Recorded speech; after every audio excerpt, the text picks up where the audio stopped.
Bonjour à tous, j'espère que vous allez bien. Je vous retrouve aujourd'hui pour une troisième vidéo de la série des Christmas Diary, avec au programme pas mal de coloriage cosy et d'activités en tout genre pour un petit moment doux et reposant. J'avais envie de débuter cette vidéo en vous partageant quelques activités cosy que j'ai pu faire ces derniers jours. Il y a notamment la réalisation de deux nouveaux petits ornements en feutrine. J'ai essayé de changer un petit peu de ce que j'avais pu faire la dernière fois et je dois avouer que je suis vraiment très contente de ces deux petites étoiles. J'ai ajouté des petites perles afin de donner un petit peu de volume et vraiment je les trouve vraiment trop mignonnes, j'avoue que j'en suis vraiment très contente. Côté lecture, j'avais envie de vous partager ma lecture en cours. Il s'agit du troisième tome de la série Cozy Christmas Mystery de Karine Pitochi. Je vous en avais parlé régulièrement dans mes derniers vlogs parce que j'ai énormément aimé les deux premiers tomes de cette série. Et là, il me reste, je dois dire, une petite cinquantaine de pages, je crois. Et j'ai vraiment adoré ce troisième tome pour le moment. J'ai hâte d'en avoir la conclusion. C'était encore vraiment une super lecture. Enfin, j'avais envie de vous partager la dernière petite aquarelle que j'ai pu réaliser dans mon cahier de coloriage. Je vous avais déjà parlé de ce cahier il y a quelques vlogs de cela, je crois, avec notamment beaucoup d'illustrations ici très cosy sur le thème des chats. Et j'ai pu réaliser donc celle-ci avec un petit chat qui cuisine une soupe, ou en tout cas qui essaye de mettre sa patte dedans. Par rapport à la première fois, je trouve que j'ai un petit peu mieux réussi le chat que voilà, lors de mon premier coloriage. J'avais trouvé ça tellement difficile et là j'étais un petit peu plus contente en tout cas de ce que j'avais fait. Pour cet après-midi de décembre, j'avais envie de m'autoriser une petite pause cosy avec la réalisation de ce mini puzzle de Noël. Je l'avais trouvé il y a quelques semaines dans une petite boutique lyonnaise et du coup il a été réalisé par l'illustratrice Caro from Woodland, dont j'ai notamment pas mal de petites choses, je dois avouer, chez moi. Et vraiment, je le trouve tellement mignon, ce joli petit mini puzzle. Je n'en avais pas encore dans la thématique de Noël, alors je suis très contente de pouvoir en avoir un et d'avoir pu le réaliser dans cette période particulièrement cosy.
Et voilà le résultat final de ce petit puzzle. Je dois avouer que je l'aime vraiment énormément. Je l'ai trouvé assez difficile par moments, notamment le cadre en Vichy.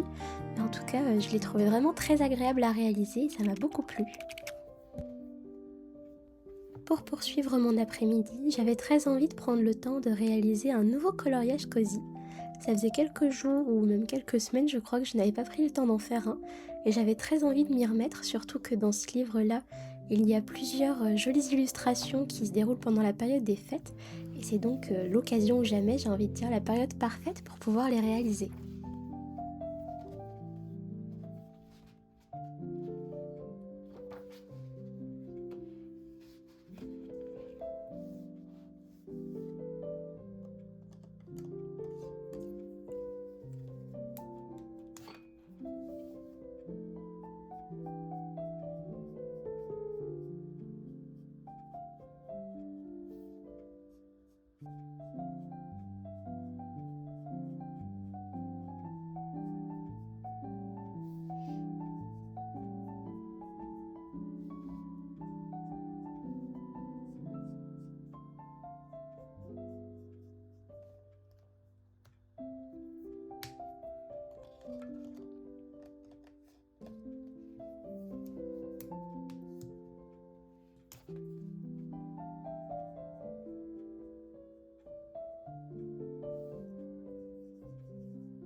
Et voilà donc le résultat final de ce petit coloriage du jour.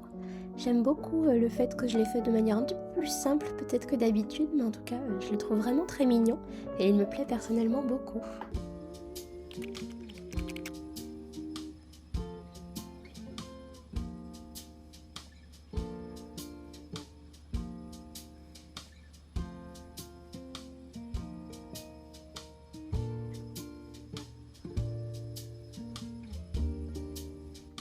Pour débuter le week-end, j'avais envie de vous partager ma dernière petite réception livresque.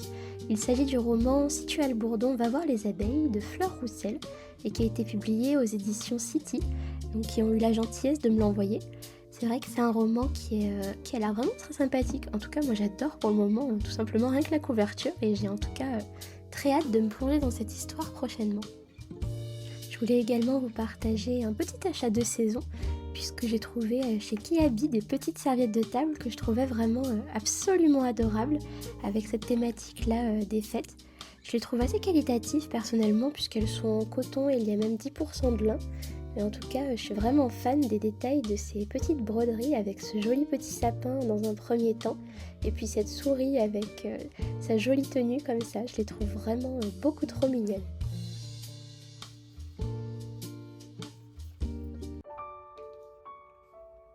Aujourd'hui, j'ai également reçu une petite commande que j'avais faite récemment sur le site de Laura Travelbook. C'est une illustratrice et aussi créatrice de contenu que j'aime vraiment énormément et j'ai craqué récemment donc pour sa collection d'hiver qui est sortie il y a quelques jours.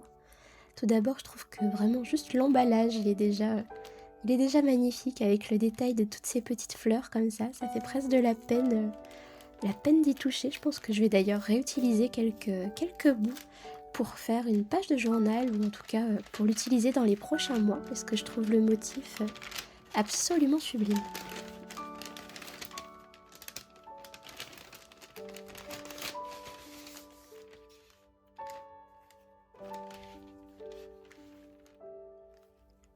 J'ai commencé par craquer pour une première illustration en format carte postale. C'est une jolie petite illustration sur le thème de Noël qui est vraiment très colorée et chaleureuse. Je la trouve vraiment adorable et remplie de détails. On en voit un petit peu partout au fur et à mesure. Je la trouve vraiment adorable. La seconde qui est également en format carte postale, donc elle s'intitule Hiver douillet avec plein de petites références au tricot, c'est ce qui m'a fait personnellement craquer. Je la trouve vraiment toute douce et puis j'adore aussi le cadre fleuri qui l'entoure. J'ai hâte de pouvoir l'installer à mon bureau une fois la période des fêtes passée, je pense qu'elle sera super chouette. J'avais également craqué pour cette jolie affiche aux couleurs plus automnales mais que je trouvais vraiment trop jolie et que j'avais pas envie de laisser passer. Je la trouve vraiment adorable, j'adore les couleurs qui sont utilisées et elle est vraiment pleine de douceur je trouve. J'ai également craqué sur une planche de stickers, j'aime tellement l'illustration hiver douillet que j'ai craqué à la fois pour la carte postale et pour la planche de stickers. J'ai vraiment hâte de m'en servir dans mon journal, j'espère que j'oserai d'ailleurs, mais je les trouve vraiment adorables. Et enfin, la dernière chose pour laquelle j'ai craqué, pas des moindres, il s'agit du lot de cartes à peindre. Elle en avait déjà sorti il y a quelques semaines je crois et j'avais réussi à résister on va dire.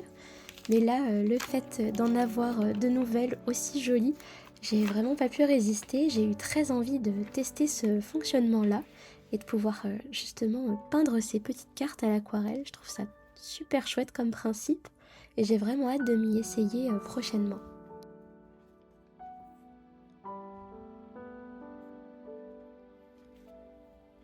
Au final, les motifs que l'on a, enfin en tout cas les illustrations, ce sont les mêmes du coup que celles que l'on retrouvait en carte postale et en illustrations diverses sur la collection.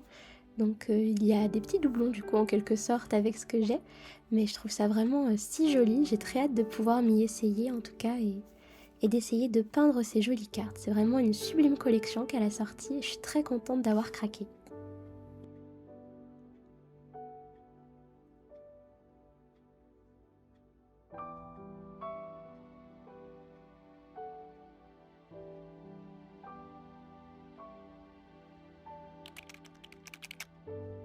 Pour terminer le week-end, j'avais très envie de terminer justement le DIY que je vous avais montré dans mon précédent vlog avec mes oranges séchées. J'avais eu le temps de réaliser quelques petits ornements à suspendre dans le sapin, mais je n'avais pas encore pris le temps de réaliser du coup la fameuse guirlande que j'avais envie de faire.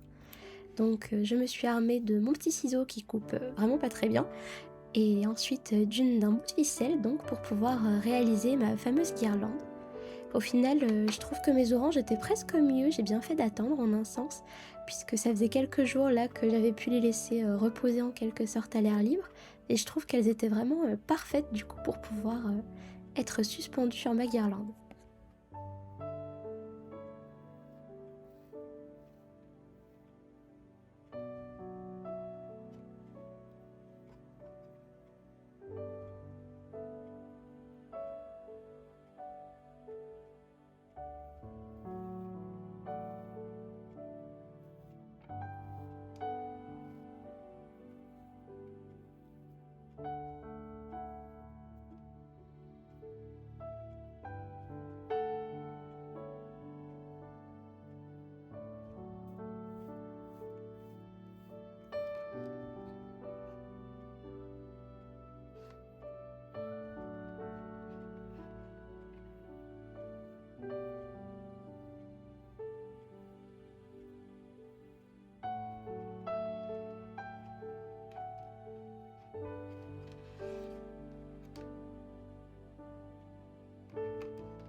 Une fois ma guirlande terminée, j'avais très envie d'essayer de l'accrocher au-dessus de mon petit coin bureau et de compléter ainsi ma première petite guirlande en papier que j'avais réalisée.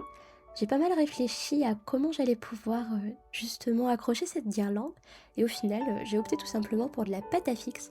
J'avais peur un petit peu que cela tienne pas mais j'ai réussi finalement en mettant pas mal on va dire et en entortillant bien ma corde au milieu de la pâte à fixe à faire en sorte que cela tienne. Pour le moment, ça fait quelques jours là, au moment où je tourne cette voix off, que du coup ma guirlande tient et n'a pour le moment, enfin pour le moment en tout cas, elle n'est pas tombée.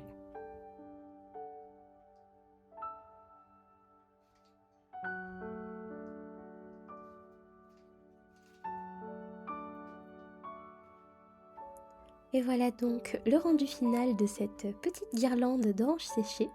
J'ai en tout cas pris encore une fois beaucoup de plaisir à réaliser cette vidéo, alors j'espère qu'elle vous plaira autant qu'à moi. Et je vous retrouve personnellement très bientôt pour une nouvelle. D'ici là, passez une douce journée.